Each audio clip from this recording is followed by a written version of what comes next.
One of the barriers in strategic tax planning is the disconnect between patriotism and what does it mean to be patriotic when it has to deal with the tax code. I think there's a big fallacy there because most people think that it's more patriotic if I am supporting or at least giving my money away in taxes, and those taxes then in turn go and hire police officers or build libraries in my city or build the roads in my city and things of that nature.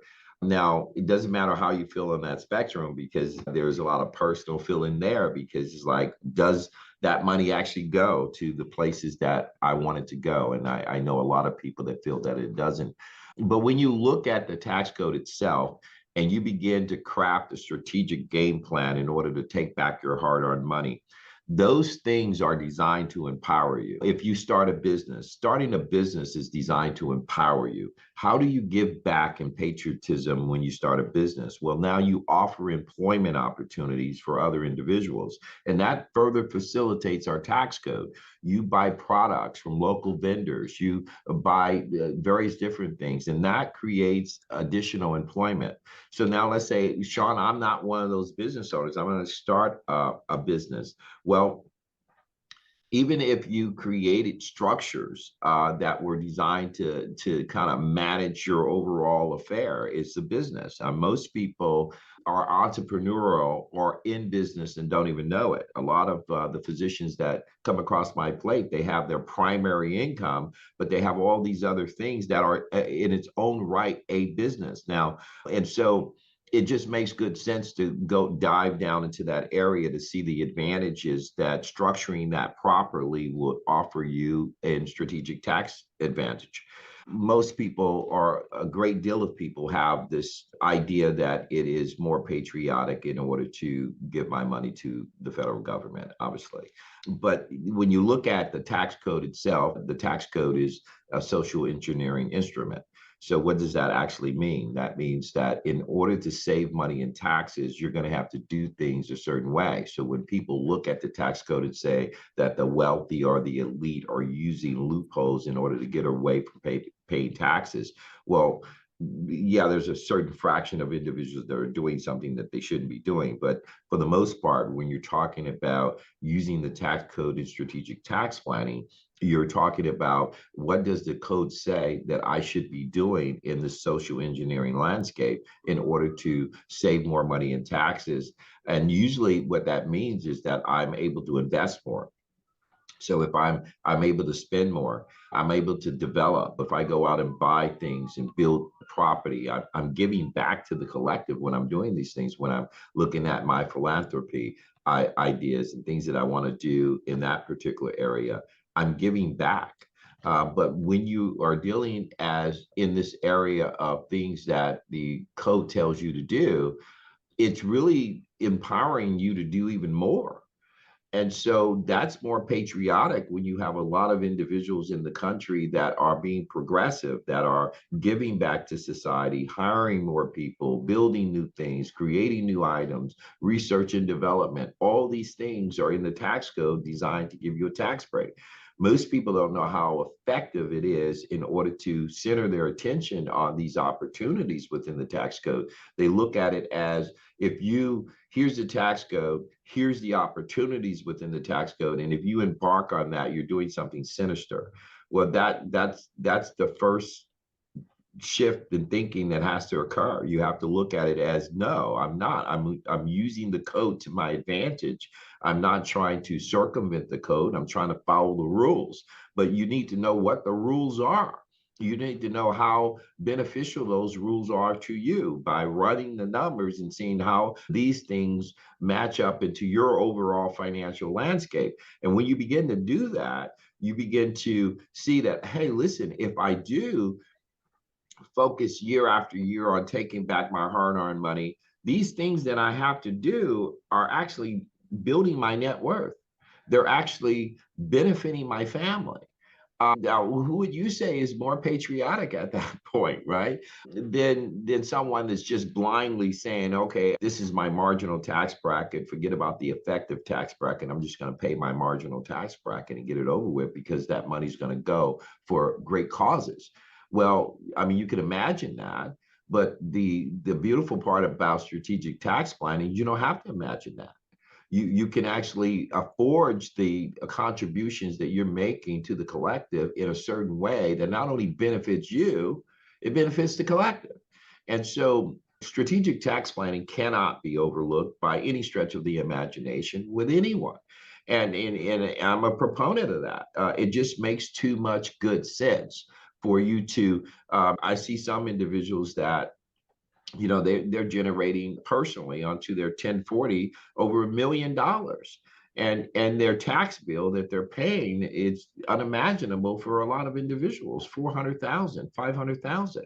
And you're talking of these individuals at least have a 20-year period more before they are going to hang up the white coat or retire. And so you're talking about millions of dollars that is just left from their overall hardworking effort. And then they begin to start taking the leftovers from after that four or $500,000 has been taken out in taxes, and they're using that four or $500,000 to now generate wealth, go out and make investments, and some of those investments are risky, so they even lose money there. Well, you can't tell me in good consciousness that I say to you, well, let's not go out and chase that interest rate. Let's not go out and trace that idea that we can strike it rich. Let's do that, but let's not do that now. Let's start off by taking a look at this four or $500,000 a year that you're giving to the IRS, and let's see if there's any legal ways for you to stop doing that. Well, once you do that and you find out that, whoa, I just took back $300,000, right? Now, where did that $300,000 go, though? It didn't just sit there. It had to go somewhere. You had to move it. And you had to move it in a way that the tax code said move it in order to yield those results. And so most people don't look at all the numbers and everything that is factored into a decision that they make. They simply look at the surface questions or the surface answers. But once you get in depth and when you run the numbers and you look at it in a prudent way, you see that there's a different picture there. And so it makes good sense for me to begin to arm myself with strategies and advisors and people that is going to help me navigate these seas instead of doing it the way my parents did it, or the way that someone else is doing it, because that someone else is not you either. My good friend, she spent years, I mean, she spent 20 years or more and putting away, I think over that 20-year period, she put away maybe about $200,000, and she was investing it into one particular stock. And she was just having the hopes that that stock would one day do something.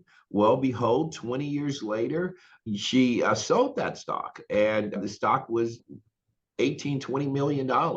And so she was suffering a tremendous capital gain point there. She wanted to realize how she could take back that hard-earned money that she was about to realize. And so she sought out the advice of a strategic tax advisor to do that.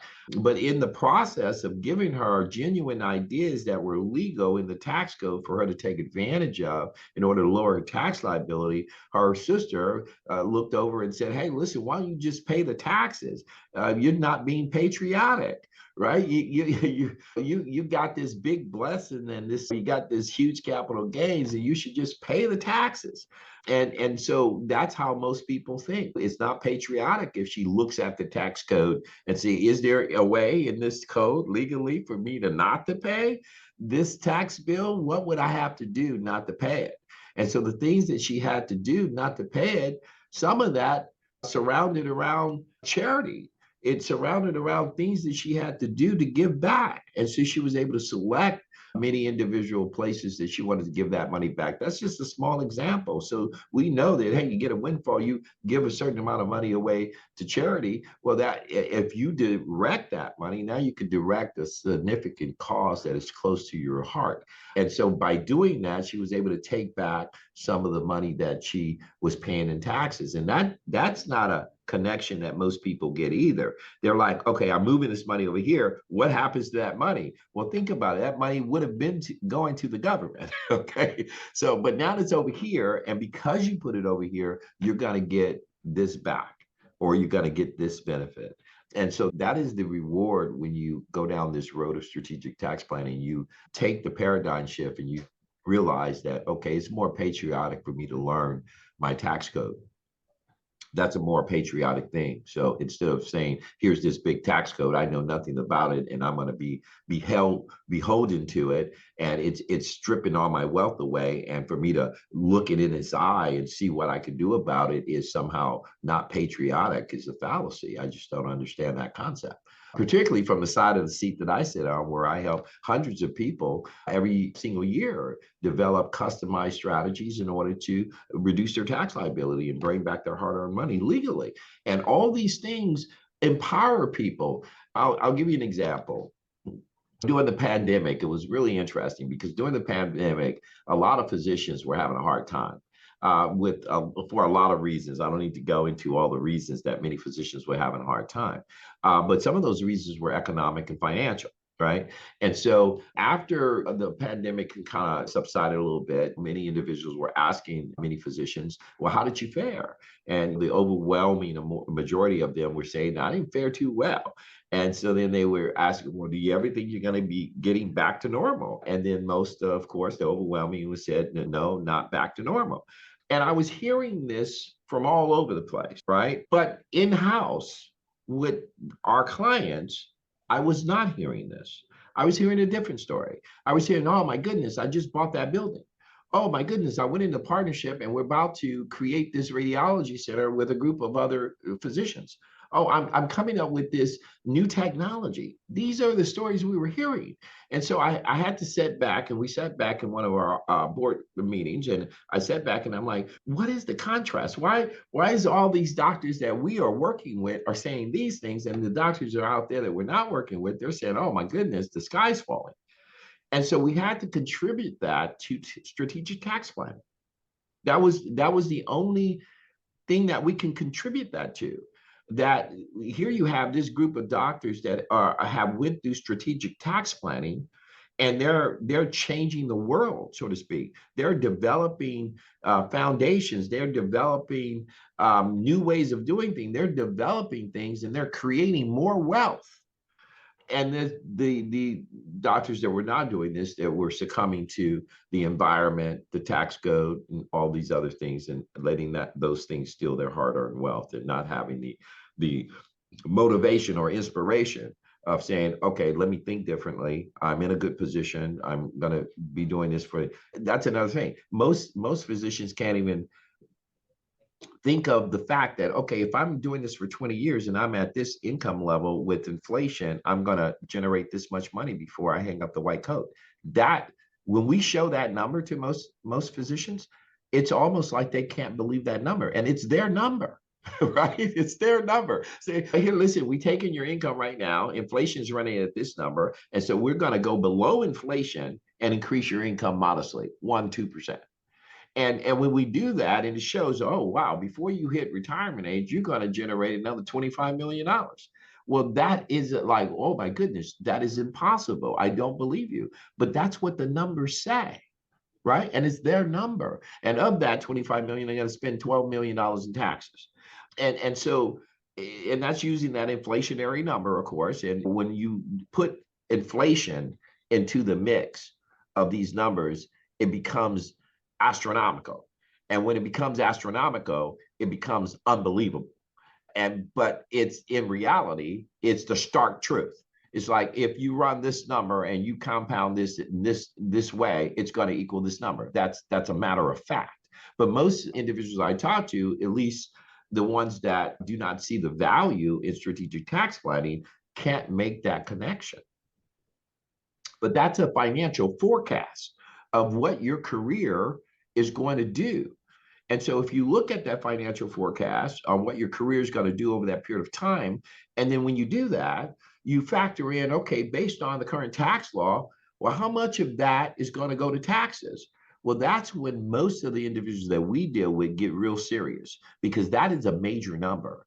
And so when they see how their current investments are faring, losing and gaining, et cetera, and we project that out, and we are very modest. And when we project that out, we project out, okay, let's say your current investments and your current investment strategy over the next 20 years is going to yield 7.5%.